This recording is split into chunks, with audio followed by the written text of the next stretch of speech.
Hi, and welcome. You're listening to the X22 Report. My name is Dave, and this is episode 1074B.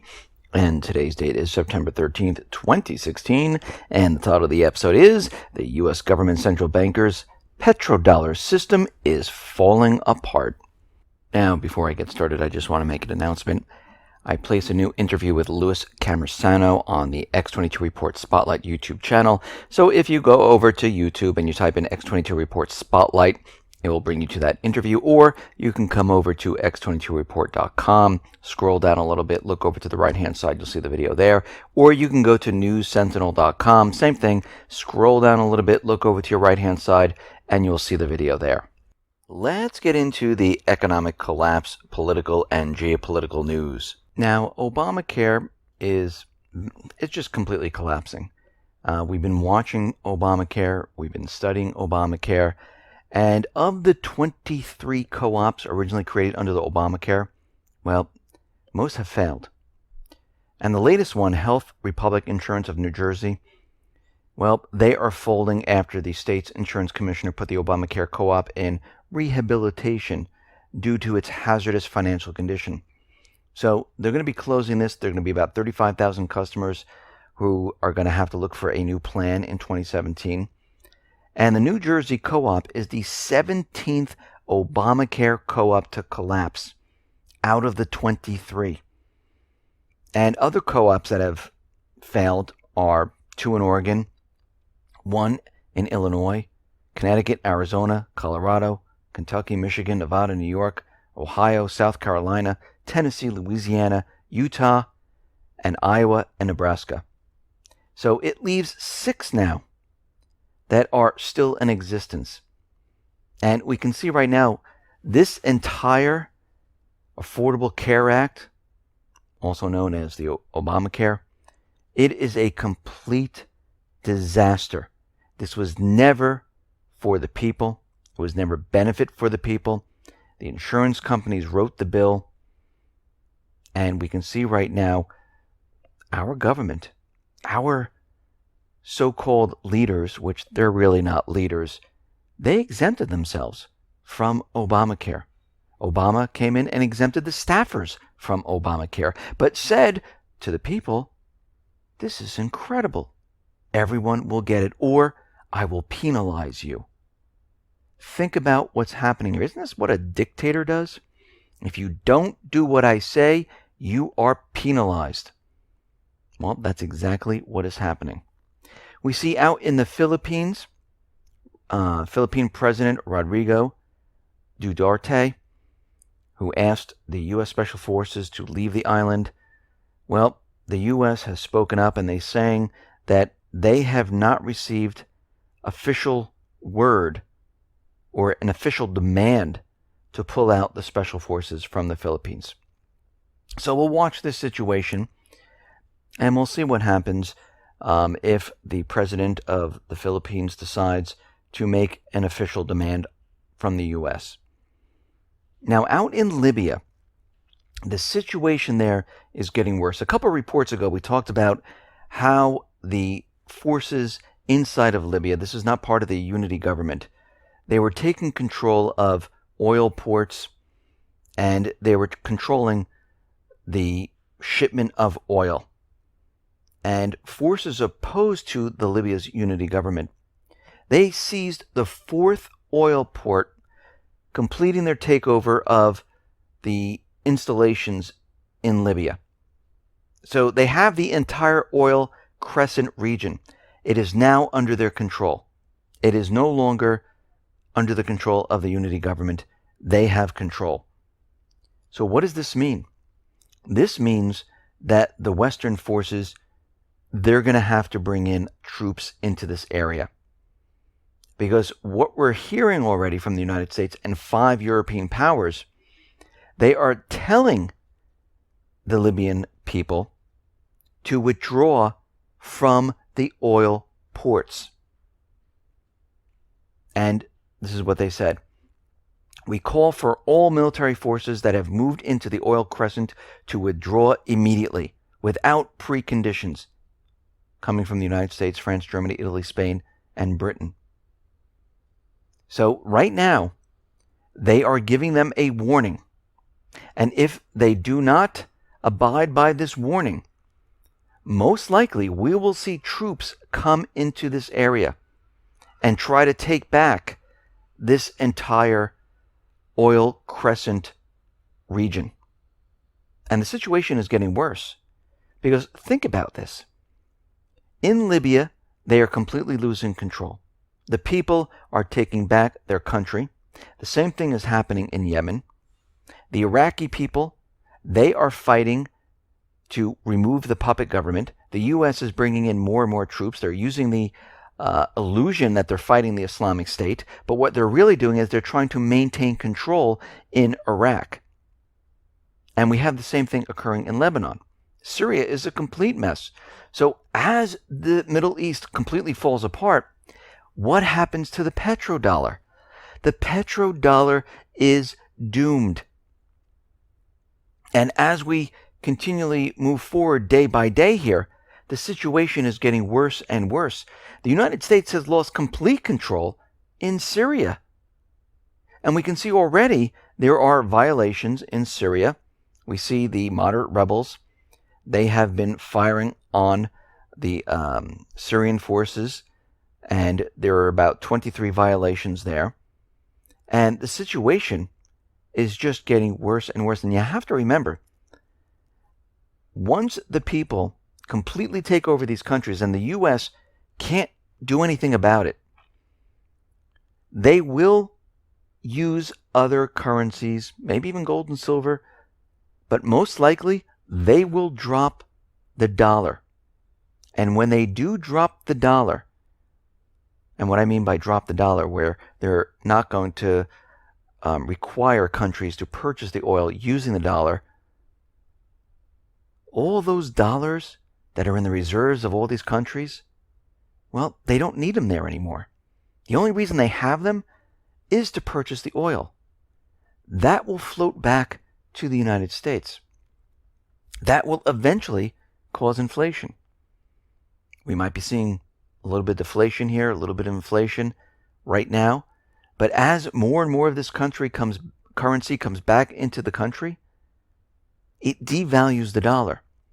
And as the dollar is devalued, prices move up. And this is going to be a tough situation for a lot of people. Now, out in the Golan Heights area, we see a situation occurring. Now, on the eve of the ceasefire in northern Syria, Israel decided to fly their jets into the Golan Heights and attack Syrian artillery positions. And Syria is saying that they downed a warplane and a drone after the attack. And there is a leaked video that has been released that shows the downing of the aircraft. There's a surface-to-air missile that hit the aircraft and brought it down. And we can see right now that Israel was making a move in this area. So because of this, Syria decided that they're going to be sending a large convoy of reinforcements from Damascus to the Golan Heights, and they will be positioned in this area.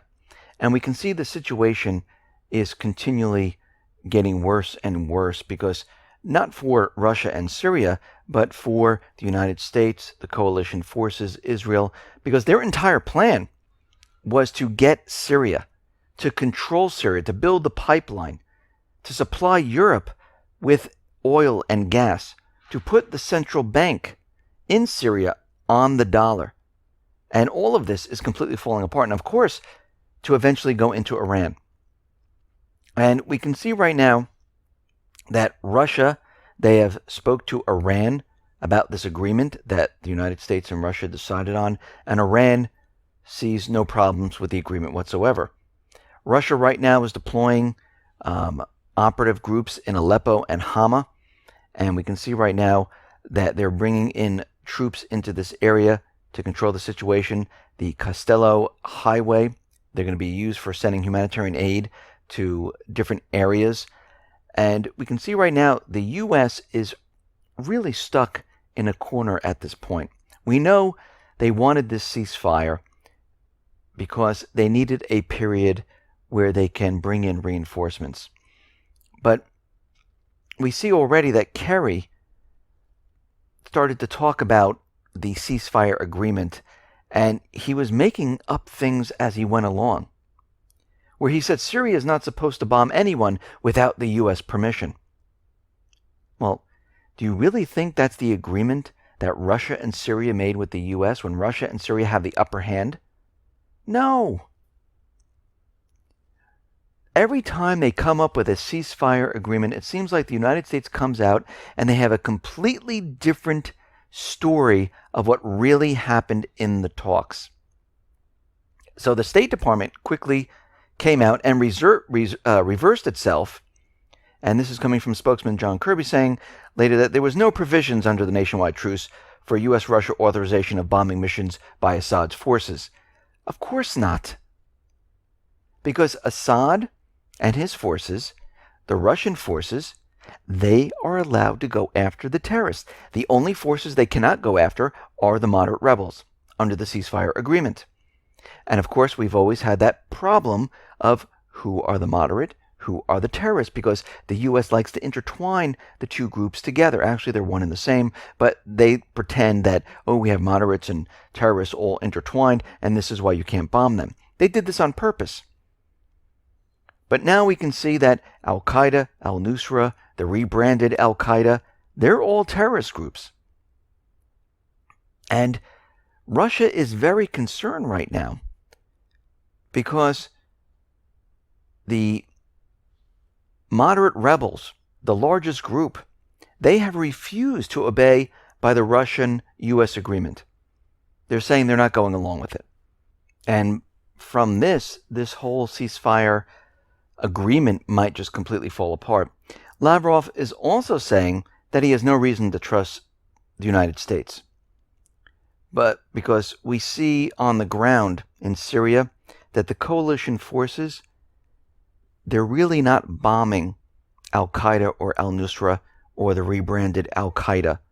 And he's saying that the U.S. is very reluctant to strike the positions where they are. Of course they're reluctant, because these are the terrorist groups of the United States government central bankers. They're not going to bomb their own groups.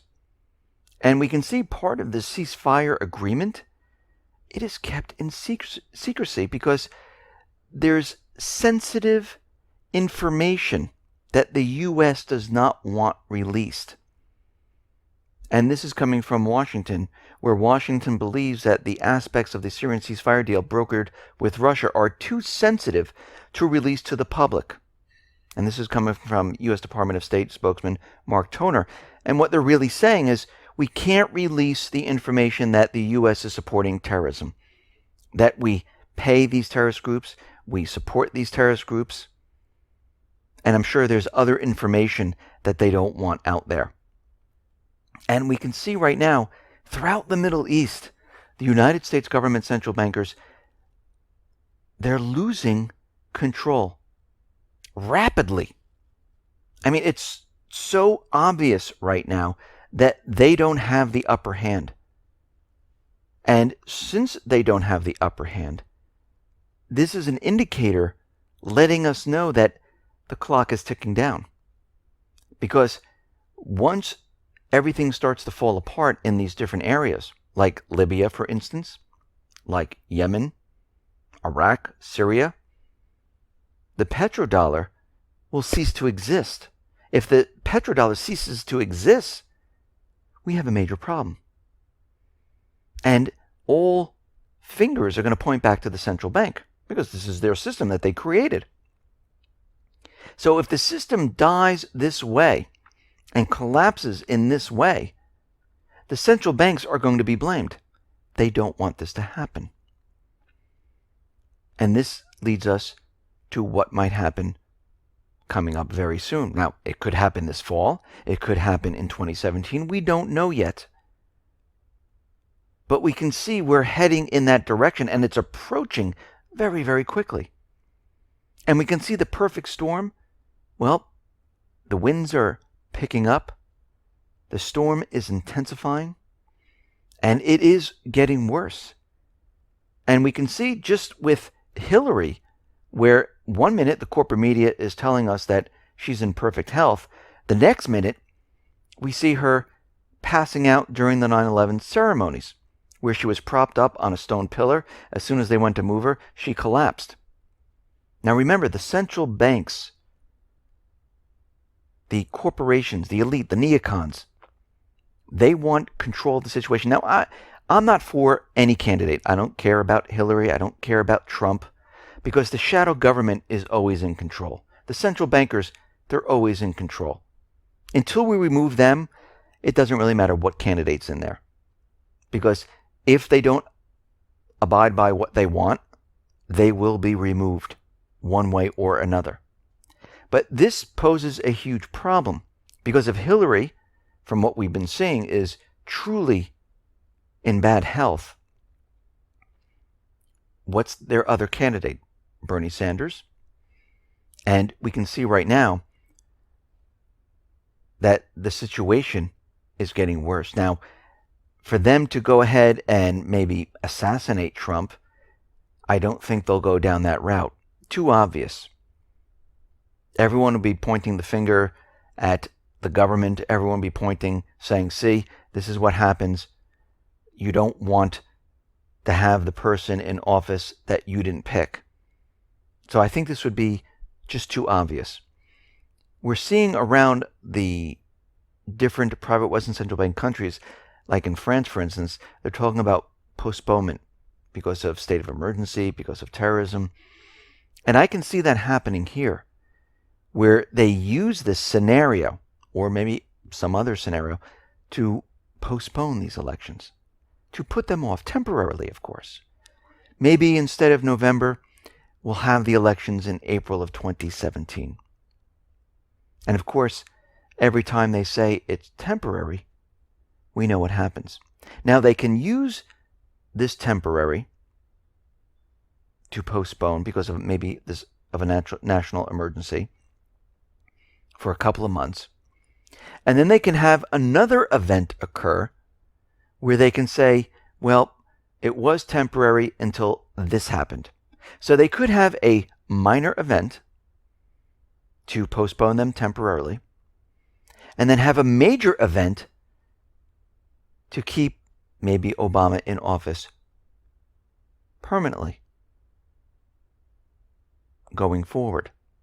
And this is a real possibility at this point, because anything is possible. Remember, the central banks, the corporations, the elite, the neocons, they do not want to give up their control. They love control. They want the party to continue. They like having the power. They don't want to give this up. And believe me, they're not going to give it up that easily. This is why they already have in the works plans to do whatever they have to do. And we can see we're getting closer and closer to that situation where they might be implementing their plans. And this is something that we need to watch. We need to understand what is going on. We need to call them out on it. And if we all band together with information, with pointing the finger, with video, we can show the world that this is what they're doing.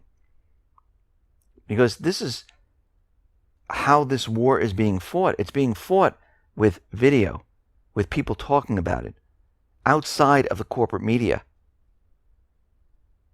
We're waging a war on social media, and more people are coming out and talking about what is going on, how the government lies, how they cover up, how they manipulate.